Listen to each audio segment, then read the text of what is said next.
Mary's favorite artist. So he waited at her exhibition, an 8-day photo show. He took a week off. He lounged on the couch all day long, watching the passing crowd, missing not one. He waited to the second last day. Even his sister came to be with him. She didn't know her brother had a time travel secret, but she was there for him, no matter what. She'd come to London for her own path. Always, she was dating a terrible boyfriend.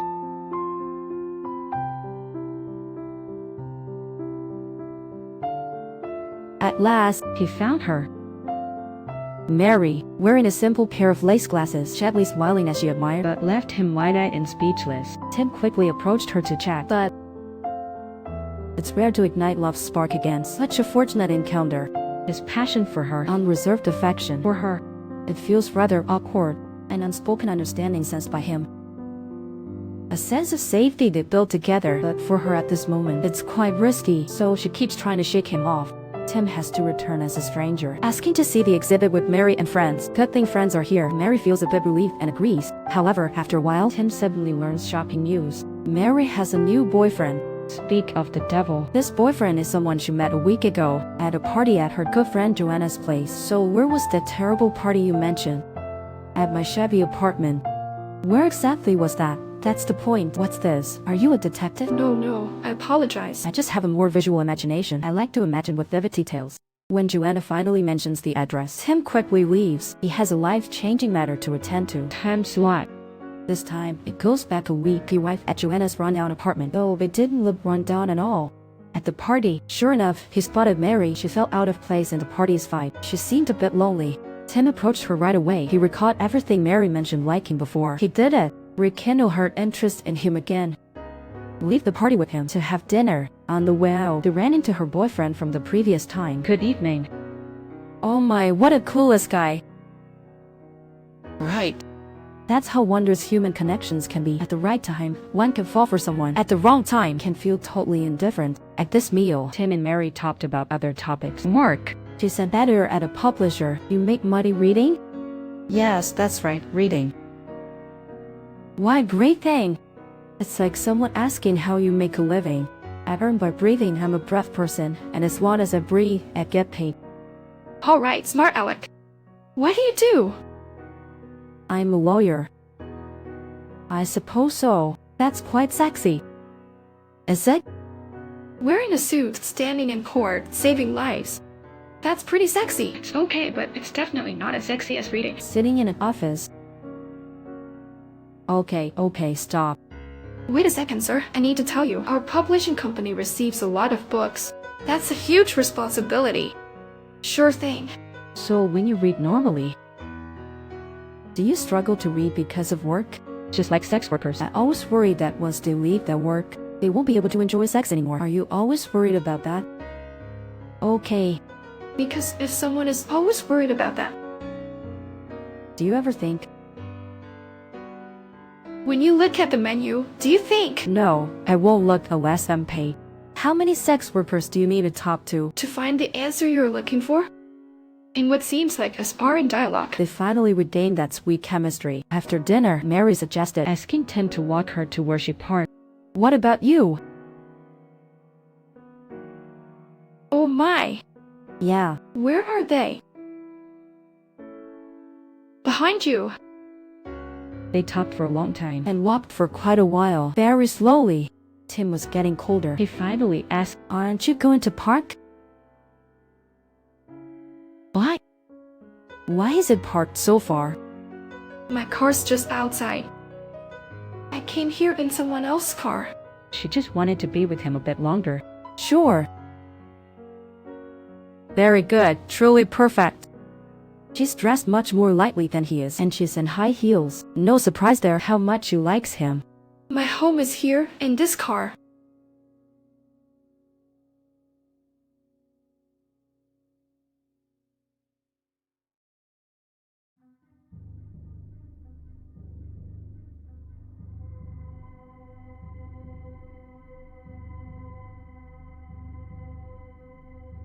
On this cold night, naturally, it should end with warm company. But during the first time, Tim was too nervous. Oh gosh. Are you okay? He didn't do well later either. He'll be better next time. So Tim used his time-traveling ability. He tried again. And he was straightforward. Quite risky. Not bad, some are terrible at first. Those are all rookies. To hone his skills further, he finally achieved a perfect rating. From that day on, Tim cherished every moment spent with Mary. First time commuting together, they find it hard to part. Moving in together, they're all smiles.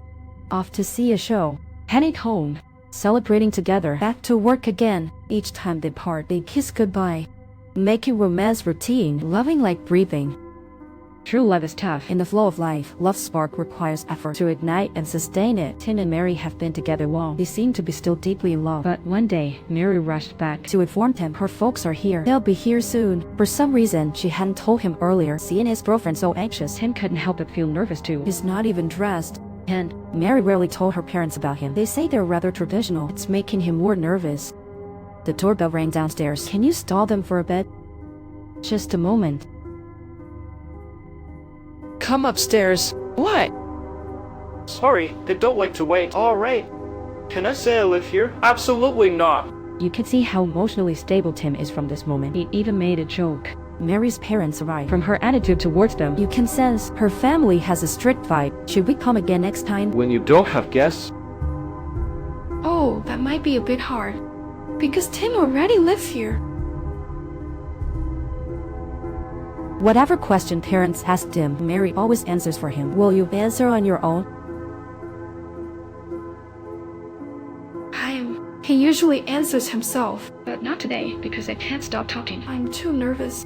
I really like him. I hope you like him too. Mary and her parents are American. She moved to the UK for a living. Maybe she wants independence from her parents. She gets nervous easily. Although Tim was a bit nervous at first, he remained calm inside. That's why their traits match well. Saturday is next. Mary wants to sleep all day. She declined Tim's invitation to see the play, so Tim had to invite his colleague, the one with a bit of a role charm. At the end of the event, Tim surprisingly spied Charlotte, his first love from years ago. Now she's more wise. Her smile still bright as ever. Tim decided to say hello. Just met though. He misunderstood something Charlotte said. Thought she was with her friend. He made a bunch of jokes, made the scene super awkward. One he'd look back on with regret. Tim decided to restart. But the second time he messed up his words again, caused her friend to misinterpret. Awkwardness peaked again. The third time, he chose not to approach Charlotte. Some vibes just don't mesh. Better not to meet, but this time, outside the theater, he ran into Charlotte. This time, he kept a nice distance, smiling more and speaking less to avoid slip-ups. This reunion ended in a much more natural atmosphere. After a few steps, Charlotte ran back again. I let Tina eat by herself. Are you hungry? Of course. That's great. Goodbye, Roger. For Charlotte, tonight might be the moment of sparks. She linked arms with Tim while having dinner with him. She couldn't help laughing at his jokes. Years later, she suddenly got Tim's worth. I began to feel we wasted that summer. If only we could go back. Maybe I wouldn't turn you down. After dinner, Charlotte even asked Tim to walk her home, but at this moment he looked a bit uncomfortable. At her doorstep, Charlotte indeed invited Tim in for a bit. Tim hesitated for a while and finally summoned up the courage to say what he really felt. I want leave now, because I have something very important to do right now.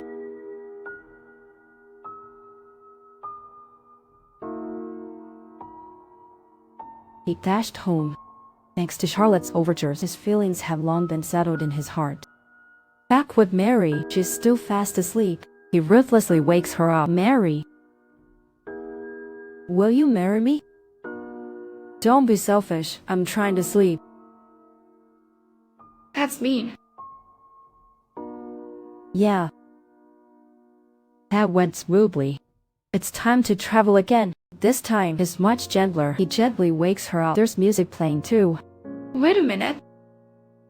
Romantic tunes. A man with a big question. Are you on your knees? You're still kneeling. Did you get bored watching the show? Did you decide to propose after watching? Pretty much. Exactly right. That's it. Will you marry me?